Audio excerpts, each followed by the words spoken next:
আসসালামু আলাইকুম। দুপুর ২টার শীর্ষ সংবাদে স্বাগত জানাচ্ছি আমি বিথি। ঢাকার ৭ আসনের সাবেক এমপি মোস্তফা জালাল মহিউদ্দিন গ্রেফতার। শহীদ আসাদ মুক্তিকামী মানুষের মধ্যে স্মরণীয় হয়ে থাকবেন প্রধান উপদেষ্টা। সাজাপ্রাপ্ত আসামিকে রাষ্ট্রপতির ক্ষমার ক্ষমতা চ্যালেঞ্জ করে রিট। জনগণ সঙ্গে না থাকলে কি হয় ৫ আগস্ট দেখিয়ে দিয়েছে তারেক রহমান। সীমান্তে গন্ডগোল শুরু হয়েছে, জীবন বিপন্ন হলেও দেশের সার্বভৌমত্বকে অক্ষুণ্ণ রাখবো মেজর হাফিজ। অসুস্থ হয়ে হাসপাতালে সাবেক স্বরাষ্ট্র প্রতিমন্ত্রী বাবর। ইউনূস সরকারের সমালোচনা করা সেই প্রতিবেদন প্রত্যাহার ব্রিটিশ এমপিদের। সালমান, আনিসুল, পলক, দীপুমণি সহ ৮ জনকে নতুন মামলায় গ্রেফতার। গাজীপুরে কারখানায় বয়লার বিস্ফোরণে ২০ শ্রমিক আহত। জুলাই গণ অভ্যুত্থানে শহীদ মুগ্ধ ও ফাইয়াজের ব্যবহৃত জিনিসপত্র ডাবের জুলাই স্মৃতি সংগ্রহশালায়। প্রেমিককে নিয়ে পালিয়ে বাংলাদেশে ভারতীয় গৃহবধূ বিজিবির হাতে আটক। নির্বাচন নয়, শান্তিকে অগ্রাধিকার দেন, জান্তা সরকারকে আশিয়ান। শপথ গ্রহণের আগে অভিবাসীদের কঠোর বার্তা দিলেন ট্রাম্প। এবং নাইজেরিয়ায় ট্যাঙ্কার ট্রাক বিস্ফোরণে নিহত ৮৬। শুনছিলেন শিরোনাম, এবার বিস্তারিত। ঢাকার ৭ আসনের সাবেক সংসদ সদস্য ও চিকিৎসকদের সংগঠন বাংলাদেশ মেডিকেল অ্যাসোসিয়েশন বিএম এর সভাপতি মোস্তফা জালাল মহিউদ্দিনকে গ্রেফতার করা হয়েছে। সোমবার ঢাকা মহানগর গোয়েন্দা পুলিশ তাকে গ্রেফতার করে। মোস্তফা জালালের বিরুদ্ধে হত্যা মামলা রয়েছে। ডিবি উত্তর বিভাগের যুগ্ম পুলিশ কমিশনার মোহাম্মদ রবিউল হোসেন ভুইয়া এই তথ্য নিশ্চিত করেছেন। তিনি বলেন, মোস্তফা জালালকে রাজধানীর মোহাম্মদপুর থেকে গ্রেফতার করা হয়েছে। বিশেষ ক্ষমতা আইনে তাকে গ্রেফতার করা হয়। বিস্তারিত পরে জানানো হবে। ডিএমপির উপ পুলিশ কমিশনার তালিবুর রহমান জানিয়েছেন, মোস্তফা জালাল মহিউদ্দিনকে মোহাম্মদপুর এলাকা থেকে ডিবি গ্রেফতার করেছে, তবে কোন মামলায় গ্রেফতার করেছে তা জানা যায়নি। প্রধান উপদেষ্টা ডক্টর মোহাম্মদ ইউনূস বলেছেন, ১৯৬৯ সালের গণ অভ্যুত্থানে আত্মত্যাগকারী শহীদ আসাদ এদেশের গণতন্ত্রপ্রেমী মুক্তিকামী মানুষের মধ্যে স্মরণীয় হয়ে থাকবেন। আজ ২০ জানুয়ারি শহীদ আসাদ দিবস উপলক্ষে দেওয়া এক বাণীতে প্রধান উপদেষ্টা একথা বলেন। তিনি বলেন, তার আত্মত্যাগ আমাদের নতুন প্রজন্মকে দেশের জন্য নিজের দায়িত্ব পালন করতে এবং সত্যের পক্ষে দাঁড়াতে উদ্বুদ্ধ করে। এর প্রমাণ জুলাই আগস্টে ছাত্র শ্রমিক জনতার গণ অভ্যুত্থান। শহীদদের আত্মত্যাগ কখনো বৃথা যাবে না। তিনি বলেন, শহীদ আসাদ দিবস বাংলাদেশের স্বাধীনতা সংগ্রামের ইতিহাসে খুবই তাৎপর্যপূর্ণ একটি দিন। পাকিস্তানি শাসকদের বৈষম্যমূলক আচরণ, নির্যাতন ও দমন পীড়নে বাংলার মানুষ যখন দিশেহারা, তখন বাঙালির মুক্তির দিশারি হিসেবে বৈষম্য ও নিপীড়নের বিরুদ্ধে বাঙালি জাতির স্বাধীনতা আন্দোলন নতুন মাত্রায় রূপ নেয়। কোনো নীতিমালা ছাড়া সাজাপ্রাপ্ত আসামিকে রাষ্ট্রপতির ক্ষমা করার ক্ষমতা চ্যালেঞ্জ করে হাইকোর্টে রিট দায়ের করা হয়েছে। আজ সোমবার সুপ্রিম কোর্টের আইনজীবী অ্যাডভোকেট ইশরাত জাহান জনস্বার্থে এই রিট দায়ের করেন। রিটে কোনো নীতিমালা ছাড়া সাজাপ্রাপ্ত আসামিদের রাষ্ট্রপতির ক্ষমা করার ক্ষমতা কেন অসাংবিধানিক হবে না তা জানতে চেয়ে রুল জারির নির্দেশনা চাওয়া হয়েছে। এছাড়া রিটে রাষ্ট্রপতির ক্ষমা করার ক্ষমতা প্রয়োগে নীতিমালা করার আবেদন জানানো হয়েছে।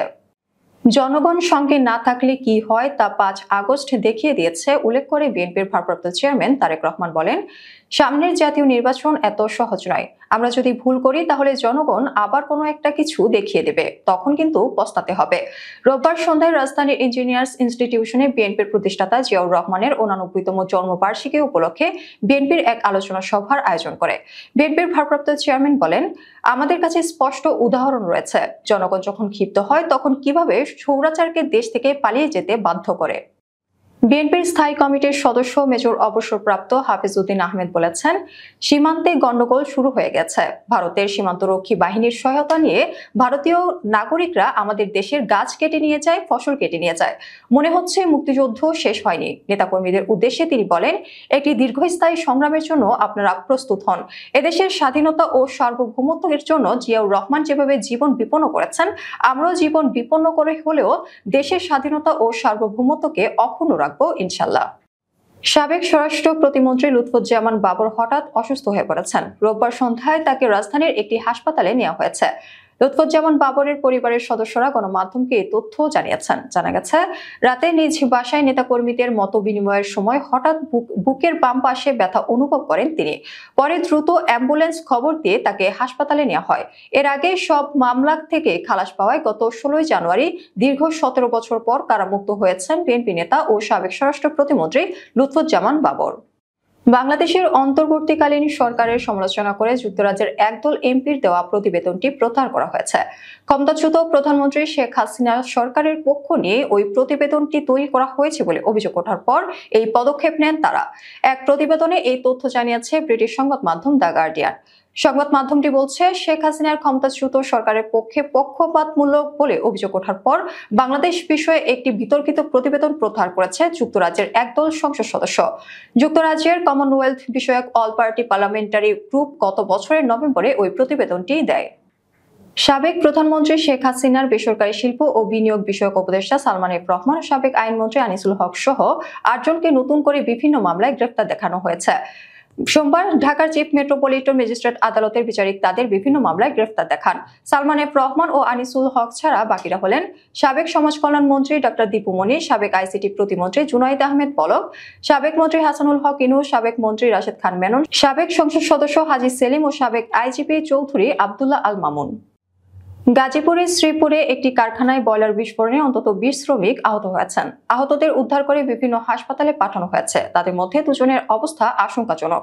আজ সোমবার সকাল 9:45টার দিকে উপজেলার তেলিহাটি ইউনিয়নের এইচডিএফ অ্যাপারেলস লিমিটেড কারখানায় এই ঘটনা ঘটে।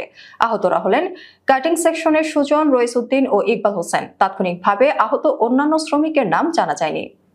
ঢাকা বিশ্ববিদ্যালয়ের জুলাই স্মৃতি সংগ্রহশালায় সংরক্ষণের জন্য শহীদ মীর মাহফুজুর রহমান মুগ্ধ এবং শহীদ মোহাম্মদ ফারহানুল ইসলাম ভুইয়ার এর ব্যবহৃত জিনিসপত্র ঢাকা বিশ্ববিদ্যালয় কর্তৃপক্ষের কাছে হস্তান্তর করা হয়েছে।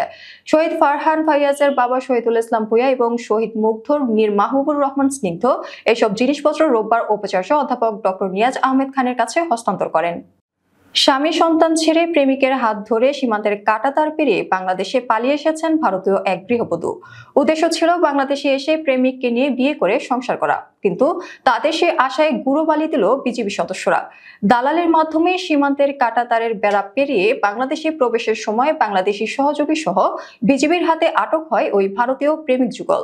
ঘটনাটি ঘটেছে রবিবার বিকেলে কুড়িগ্রাম জেলার ফুলবাড়ী উপজেলার নাওডাঙ্গা ইউনিয়নের বালাতারি সীমান্তের পাশে বালাতারি গ্রামে। আটকের পর সন্ধ্যায় বাংলাদেশি সহযোগী এবং 2 ভারতীয় নাগরিককে ফুলবাড়ী থানায় সোপর্দ করে বিজিবি। দক্ষিণ পূর্ব এশীয় দেশগুলো মিয়ানমারের সামরিক সরকারকে জানিয়েছে, নির্বাচন নয়, শান্তিকে অগ্রাধিকার দিন। ক্রমবর্ধমান গৃহযুদ্ধের মধ্যে নির্বাচনের পরিকল্পনা অগ্রাধিকার দেওয়া উচিত হবে না। অবিলম্বে সংলাপ শুরু করতে এবং শত্রুতা বন্ধ করারও আহ্বান জানিয়েছেন সংগঠনটি। দক্ষিণ পূর্ব এশীয় দেশগুলোর সংগঠন আসিয়ানের পররাষ্ট্রমন্ত্রীরা রোববার সদস্য দেশ মিয়ানমারের যুদ্ধরত পক্ষগুলোকে যুদ্ধ বন্ধ করার আহ্বান জানিয়েছেন। এ সময় মালয়েশিয়ার পররাষ্ট্রমন্ত্রী মোহাম্মদ হাসান আসিয়ানের প্রতিনিধিদেরকে মানবিক সহায়তার জন্য অবাধ প্রবেশাধিকার দেওয়ার জন্য গুরুত্ব আরোপ করেন। তিনি আরো বলেন, মিয়ানমারের মনে কি আছে মালয়েশিয়া সেটি জানতে চায়।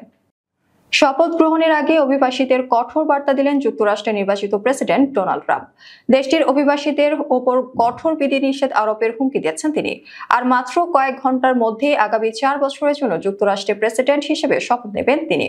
এর আগে রোববার ওয়াশিংটনের একটি জনবহুল সমাবেশে বক্তব্য দিয়েছেন ট্রাম্প।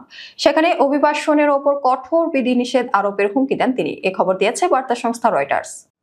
আফ্রিকার দেশ নাইজেরিয়ার গ্যাসোলিনে পরিপূর্ণ একটি ট্যাঙ্কার ট্রাক বিস্ফোরণ হয়েছে। এতে কমপক্ষে 86 জন নিহত হয়েছেন এবং 55 জন আহত হয়েছে বলে জানা গেছে। রোববার দেশটির উত্তরাঞ্চলীয় প্রদেশ নাইজারের সুলেজা এলাকায় ঘটেছে এই ঘটনা, খবর রয়টার্সের। প্রত্যক্ষদর্শী এবং জরুরি পরিস্থিতি মোকাবেলা দপ্তর সূত্রে জানা গেছে, জেনারেটরের মাধ্যমে একটি ট্যাঙ্কার ট্রাক থেকে অপর একটি ট্রাকে গ্যাসোলিন স্থানান্তরের সময় ঘটে এই বিস্ফোরণ। এতে ওই 2 ট্রাকের কর্মী, তেল স্থানান্তর কর্মী এবং বেশ কয়েকজন পথচারী ঘটনাস্থলে নিহত হন। আমাদের পরবর্তী রাত 10টার সংবাদ দেখার আমন্ত্রণ জানিয়ে এখনকার মতো বিদায় নিচ্ছি। দর্শক, ভিডিওটি শেষ পর্যন্ত দেখার জন্য আপনাকে অসংখ্য ধন্যবাদ। নিত্য নতুন সংবাদ পেতে আমাদের ইউটিউব চ্যানেল সাবস্ক্রাইব করুন ও নিয়মিত নোটিফিকেশন পেতে বেল বাটনটি ক্লিক করুন এবং আমাদের ফেসবুক পেজটি লাইক করুন। এছাড়াও আমাদের ভিডিওতে লাইক দিয়ে শেয়ার করুন। আল্লাহ হাফেজ।